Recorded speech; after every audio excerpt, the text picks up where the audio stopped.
Alors comme ça, Disney Marvel décide de sortir de sa zone de confort. Aïe aïe aïe, qu'est-ce qui se passe? Bonjour la team, j'espère que vous allez bien aujourd'hui les amis. Nous allons parler de Daredevil Born Again. En effet, une bande-annonce a été diffusée il y a moins de 24 heures avec une date pour la série. Donc ça sort le 4 mars 2025 sur Disney+. Est-ce que je vais garder mon abonnement d'ici là ou est-ce que je vais... annuler mon abonnement. En tout cas, sur les premières images, j'aime beaucoup. Voilà. Avant de commencer la VOD les amis, le petit pouce bleu si vous êtes nouveau, pensez à vous abonner, c'est gratuit et ça soutient la chaîne. Pensez bien également à activer les notifications pour ne pas rater les prochaines vidéos et n'hésitez pas également à me suivre sur mes autres réseaux sociaux. Vous avez tous les liens dans la description les amis. Alors, je ne peux pas vous montrer évidemment le trailer, c'est de la musique, et puis comme d'habitude, hein, c'est un peu copyrighté. Ou sinon, ce que je peux faire, c'est de mettre un bandeau spoiler sur la vidéo pour essayer de gruger le robot. Mais bon, du coup, vous voyez pas vraiment ce qui se passe. Donc dites-moi hein, si vous voulez que je tente de réagir directement à la vidéo, mais quelque part censuré avec avec du texte qui bouge pour essayer de noyer le poisson. Ou est-ce que ça vous dérange pas que je vous montre juste des screenshots? Dites-moi dans l'espace commentaire. Voilà. On va essayer d'évoluer un peu le format. On retrouve la même équipe du Daredevil initialement sorti sur Netflix. C'est vrai que c'est un peu bizarre. Marvel a produit la série Daredevil. Il y a eu 3 saisons. Et ça a été diffusé sur Netflix. En même temps, tu vas me dire, à l'époque, il n'y avait pas encore la plateforme Disney+, c'est vrai. Et puis, la série était annulée en 2018, suite, je crois, au rachat de Marvel par Disney.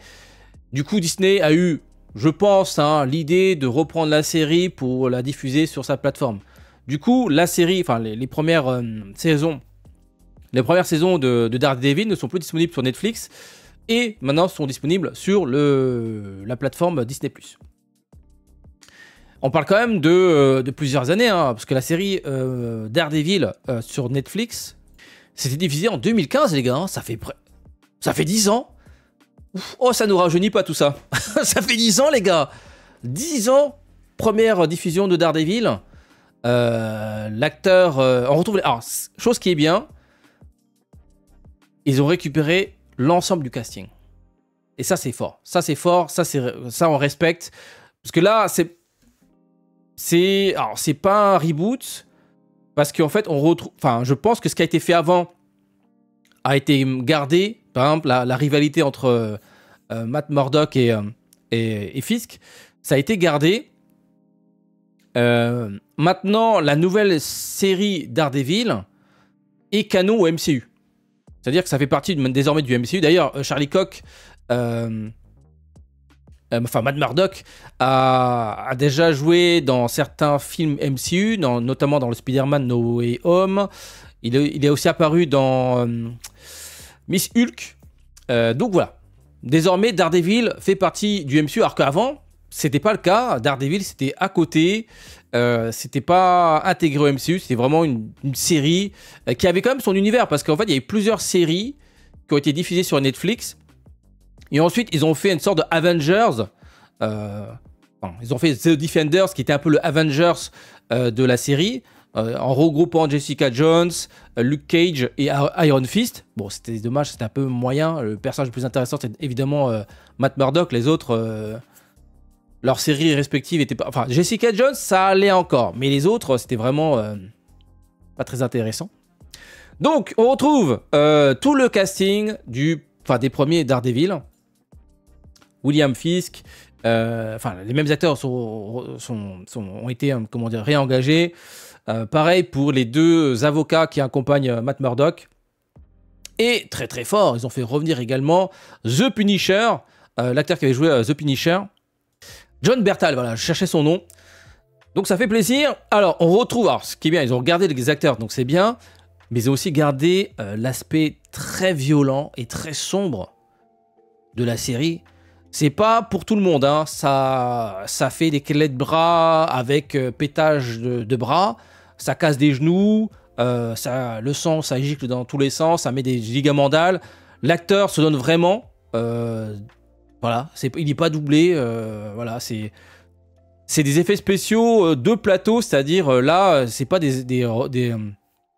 comment dire, des raccords numériques avec les acteurs qui sont envoyés contre le décor. Non, non, c'est vraiment les acteurs qui se mettent plein la gueule avec les cascadeurs. Donc encore une fois, on salue le travail des cascadeurs sur cette série. Justement, en fait, l'intérêt de cette série, c'est cet aspect grounded, combat corps à corps à l'ancienne, sans effets spéciaux, trucage, même si évidemment il y a des effets spéciaux, voilà, ça reste quand même une prouesse physique hein, de la part des acteurs qui se donnent vraiment à fond dans les combats à main nue. Donc c'est très violent, c'est très graphique. Alors je peux pas vous montrer d'autres. Enfin, il y a certains plans, voilà, j'ai pas gardé parce que voilà, ça des bras cassés, ça. Tu vois. Alors je crois qu'on voit White Tiger durant le trailer. Donc voilà, on a un petit aperçu d'autres protagonistes. Globalement, à premier ressenti, voilà, j'ai l'impression de retrouver le Daredevil d'il y a 10 ans. Donc sombre, violent, sans concession. On va avoir droit à des belles séquences de combat. Maintenant, il y a juste un petit bémol en voyant un peu qui est derrière cette nouvelle saison. C'est dommage, on ne retrouve pas le créateur des premiers Daredevil. D'ailleurs, qui était quand même assez connu, hein, Drew Goddard, qui était donc le showrunner des Daredevil qui ont été diffusés sur Netflix. Alors, qu'est-ce qu'il a fait Drew Goddard, il a travaillé sur les Buffy, enfin des épisodes Buffy contre les vampires. Il a travaillé aussi en tant que réalisateur Cabane dans les bois. Il va travailler prochainement sur Matrix 5. Alors, c'est peut-être pour ça qu'il n'était pas disponible. Il a aussi travaillé sur Alias, Angel en tant que série, enfin sur les séries, Lost également. World War Z en tant que scénariste, La Cabane dans les bois également en tant que scénariste, Seul sur Mars de Ridley Scott en tant que scénariste. Donc il a fait des trucs très très très bons quand même. Hein. Et donc c'était lui l'architecte des premiers Daredevil. Maintenant, qui sont les architectes du nouveau Daredevil Born Again? C'est Matt Corman et Chris Hord. Et malheureusement, quand je regarde un peu ce qu'ils ont fait sur IMDb, c'est pas que j'ai peur, mais un petit peu quand même. Alors déjà, les deux travaillent ensemble. Bon, j'ai rien contre les duos. Mais ça aurait été intéressant d'avoir quelqu'un qui a un peu plus d'expérience dans les séries... dans les scènes d'action physique. Parce que là, c'est vraiment de la chorégraphie de combat, quoi. Combat de rue, urbain. Voilà, c'est... Faut s'y connaître un petit peu. Donc, ils ont fait des choses, hein, les deux. Hein. C'est un duo de scénaristes qui ont travaillé sur L'ennemi à l'intérieur, The Brave, Alerte Contagion. Bon, c'est que des séries que j'ai pas regardées. Mais aucun Marvel, déjà. Alors ça c'est assez rigolo. Ils ont travaillé sur aucun Marvel. Donc, c'est leur première expérience dans l'univers des super-héros. Et c'est aussi, si je dis pas de bêtises, leur première expérience dans une série d'action. Que Daredevil, c'est de la bastonnade. Hein. C'est vraiment des combats de rue. C'est des combats corps à corps, physiques. Donc voilà, c'est un peu le petit bémol. On retrouve la teinte, on retrouve la violence des premiers Daredevil, mais on ne retrouve pas l'architecte. Tu vois ce que je veux dire? Donc, alors c'est bien, ils ont gardé le casting. Tout le casting a été maintenu. Ça, par contre, voilà, on salue. Donc on va retrouver Charlie Cox, Matt Murdock, on va retrouver les acteurs qui ont joué Karen Page et Foggy, pas Froggy, Foggy, donc les deux autres avocats qui travaillent avec Matt Murdock. On retrouve Vincent Onofrio dans le rôle du caïd. Donc ça c'est fort, ils ont vraiment gardé tout le casting et ça on salue. Maintenant voilà, dommage qu'on ne retrouve pas le créateur originel des premiers Daredevil. Voilà. Dites-moi ce que vous en pensez, mais en tout cas, ça envoie, c'est très très intéressant. On sort un peu vraiment de ce que nous propose Disney+, hein, enfin par rapport à Marvel. Là, on est vraiment une sortie de zone de confort. Hein. C'est vraiment... déjà, la série, je pense qu'elle va être interdite aux moins de 16 ou 17 ans. Parce que c'est quand même très très violent. Ça change complètement avec ce qu'ils ont sorti récemment avec Agatha, où c'était un peu gentil. Là, on va voir du sang, on va voir des morts, on va voir de la violence. C'est bien, ça permet de varier un peu les productions et les expériences. Parce que bon, actuellement, comme je l'avais dit dans ma précédente vidéo consacrée au prochain Captain America, je trouve que Disney+, enfin Marvel, ronronne. tourne en rond, nous propose toujours à peu près la même chose. Ça manque d'enjeu. Là, on sait que Matt Murdock, il va saigner, tu vois. On sait qu'il va saigner, on sait qu'il va en prendre plein la gueule.